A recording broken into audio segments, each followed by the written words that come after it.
Hari ini aku menerima seorang istri yang bernama Clara Panggabean, dan aku berjanji kepada istri untuk menjadi seorang imam yang kudus di rumah tanggaku.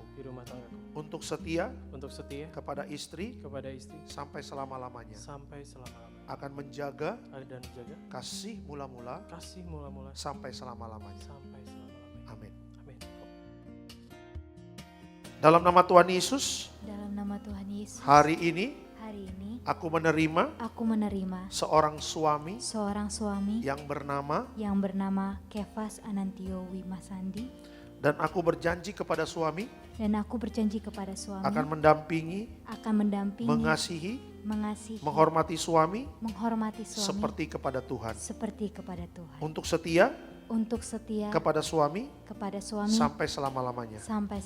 Akan menjaga kasih mula-mula sampai selama-lamanya.